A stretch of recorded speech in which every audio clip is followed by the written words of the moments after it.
नमो बुद्धाय। गौतम बुद्ध शासन में भिक्षुणी संघ की शुरुआत कैसे हुई, आइए जानते हैं गौतमी सूत्र के द्वारा। उस समय भगवान बुद्ध शाक्य देश में कपिलवस्तु के न्युग्रोधधाराम में विहार करते थे। तब महाप्रजापति गौतमी जहाँ भगवान थे वहाँ आई, आकर भगवान को वंदना कर एक ओर खड़ी हो गई। एक और खड़ी महाप्रजापति गौतमी ने भगवान से कहा, भंते, अच्छा हो यदि स्त्रियों को भी तथागत के दिखाए गए धर्म विनय में घर से बेघर हो प्रवज्ञा मिले। गौतमी, बस यही अच्छा है कि तुझे स्त्रियों का तथागत द्वारा उपदिष्टित धर्म के अनुसार घर से बेघर हो प्रवज्जित होना अच्छा न लगे। दूसरी बार भी महाप्रजापति गौतमी ने भगवान से निवेदन किया, भंते, अच्छा हो यदि स्त्रियों को भी तथागत के दिखाए धर्म विनय में घर से बेघर हो प्रवज्ञा मिले। गौतमी, बस यही अच्छा है कि तुझे स्त्रियों का तथागत द्वारा उपदिष्टित धर्म के अनुसार घर से बेघर हो प्रवज्जित होना अच्छा न लगे। तीसरी बार भी महाप्रजापति गौतमी ने भगवान से निवेदन किया, भंते, अच्छा हो यदि स्त्रियों को भी तथागत के दिखाए धर्म विनय में घर से बेघर हो प्रवज्ञा मिले। बुद्धा फिर कहते हैं, बस यही अच्छा है कि तुझे स्त्रियों का तथागत द्वारा उपदिष्टित धर्म के अनुसार घर से बेघर हो प्रवज्जित होना अच्छा न लगे।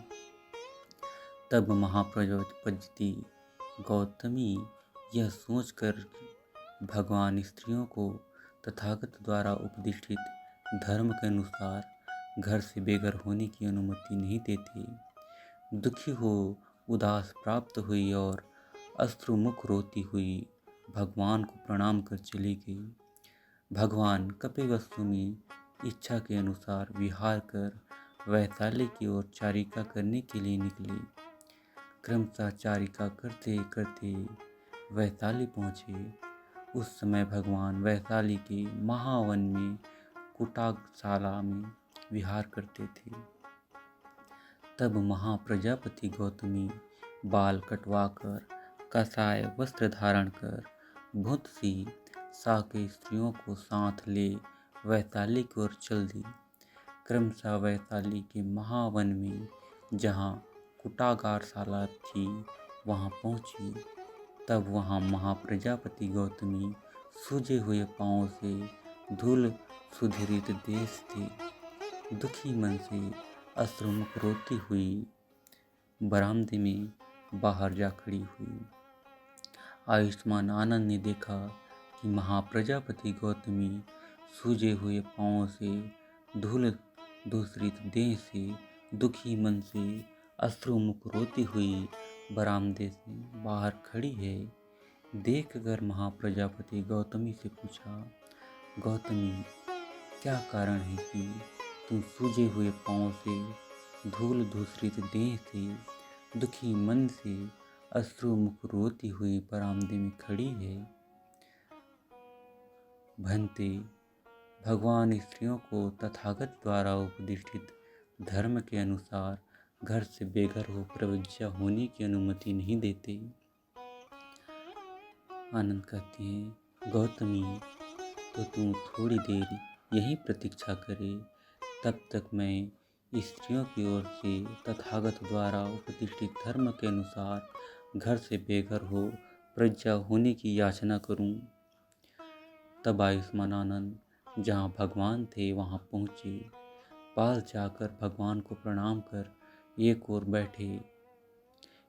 बैठे हुए आयुष्मान ने भगवान से यह निवेदन किया, भंते, यह महाप्रजापति गौतमी सूजे हुए पाँव से धूल धूसरित देह से दुखी मन से अश्रुमुख रोती हुई बरामदे में खड़ी। उसका कहना है कि भगवान स्त्रियों को तथागत द्वारा उपदिष्टित धर्म के अनुसार घर से बेघर हो प्रज्ञा होने की अनुमति नहीं देते। भंते, अच्छा हो यदि स्त्रियों को भी तथागत की दिखाए धर्म विनय में घर से बेघर हो प्रज्ञा होने की अनुमति मिले। आनंद, बस यही अच्छा है कि तुझे स्त्रियों का तथागत द्वारा प्रतिष्ठित धर्म के अनुसार घर से बेघर हो प्रज्ञा होना अच्छा न लगे। दूसरी बार भी तीसरी बार भी आयुष्मान आनंद ने भगवान से यही निवेदन किया। भंते, अच्छा हो यदि स्त्रियों को भी तथागत की दिखाए धर्म विनय में घर से बेघर हो प्रज्ञा होने की अनुमति मिले। आनंद, बस यही अच्छा है कि तुझे स्त्रियों का तथागत द्वारा उपदिष्टित धर्म के अनुसार घर से बेघर हो प्रवज्जित होना अच्छा न लगे। तब आयुष्मान आनंद के मन में आया कि भगवान स्त्रियों को तथागत द्वारा उपदिष्टित धर्म के अनुसार घर से बेघर हो प्रवज्जा होने की अनुमति नहीं देते। क्यों ना मैं एक दूसरे ढंग से भी भगवान से स्त्रियों की ओर से तथागत द्वारा उपदिष्टित धर्म के अनुसार घर से बेघर हो प्रवज्जा होने की याचना करूं। इस प्रकार आनंद सोचते हैं।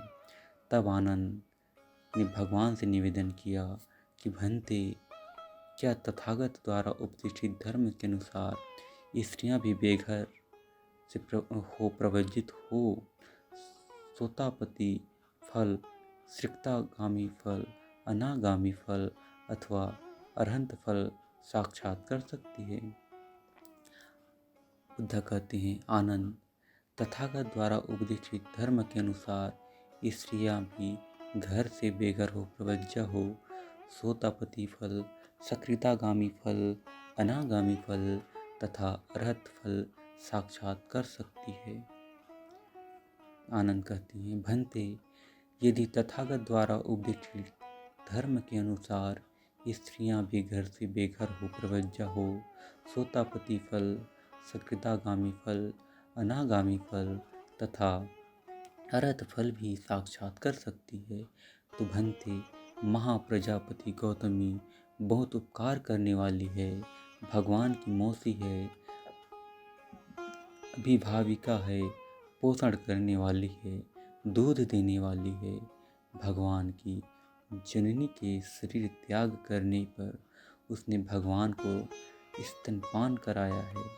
भंते, अच्छा हो यदि स्त्रियों को भी तथागत की दिखाए धर्म विनय में घर में से बेघर हो प्रवज्जा होने की अनुमति मिले। बुद्ध कहते हैं, आनंद, यदि महाप्रजापति गौतमी 8 गुरु धर्मों को गंभीर शर्तों को स्वीकार करे तो यही उसकी उपसंपदा भिक्षु बनने का संस्कार हो। कौन से हो? चाहे भिक्षुणी 100 वर्ष की भी उपसंपन्न हो और चाहे भिक्षु उसी दिन उपसंपन्न हुआ हो तो भी भिक्षुणी को भी उसका अभिवादन, प्रत्युत स्थान मानना, हाथ जोड़ना आदि योग्य कर्म करना होगा। यह पहली गंभीर शर्त है जिसे स्वीकार करना होगा, मानना होगा, पूजना होगा और जीवन भर पालन करना होगा। दूसरा, ऐसे आवास, निवास स्थल, आश्रम में नहीं रहना होगा जहाँ रहते हुए किसी भिक्षु के पास जाकर धर्म सुन सकेगी गुंजाइश न हो। यह दूसरी गंभीर शर्त है जिसे स्वीकार करना होगा, मानना होगा, पूजना होगा और जीवन भर पालन करना होगा। तीसरा है, प्रति आधे महीने पर उसे भिक्षु संघ से 2 धर्मों बातों की आशा रखनी होगी। उपोषित प्रश्नों की तथा उपदेश सुनने की यह तीसरी गंभीर शर्त है जिसे स्वीकार करना होगा, मानना होगा, पूजना होगा और जीवन भर पालन करना। चौथा है, वर्षावास कर चुकने पर भिक्षुणी को भिक्षु संघ तथा भिक्षुणी संघ दोनों संघों में और देखे सुने तथा संदिग्ध तीनों प्रकार के दोषों को लेकर प्रावरण करनी होगी। यह चौथी गंभीर शर्त है जिसे स्वीकार करना होगा, मानना होगा, पूजना होगा और जीवन भर पालन करना होगा। संघादिशेष नामक गंभीर अपराध हो जाने पर भिक्षुणी को दोनों संघों में पक्ष भर का मानव या प्रत्युत्तर करना होगा। यह पांचवी गंभीर शर्त है जिसे स्वीकार करना होगा, मानना होगा, पूजना होगा और जीवन भर पालन करना होगा। 2 वर्षावास तक विकाल भोजन से विरत रहने के संबंध में छठे शील सहित पंचशीलों की सतत अभ्यसनी भिक्षुणी को दोनों संघों में उपसंपदा ग्रहण करनी होगी। यह छठी गंभीर शर्त है जिसे स्वीकार करना होगा, मानना होगा, पूजना होगा और जीवन भर पालन करना होगा। भिक्षुणी को किसी भी स्थिति में भिक्षु को गाली आदि नहीं देनी होगी। यह 7वीं गंभीर शर्त है जिसे स्वीकार करना होगा, मानना होगा, पूजना होगा और जीवन भर पालन करना होगा। आज के बाद से भिक्षुओं को कुछ कहने का उपदेश द्वार बंद हुआ, किंतु भिक्षुणियों को कुछ कहने का द्वार खुला है।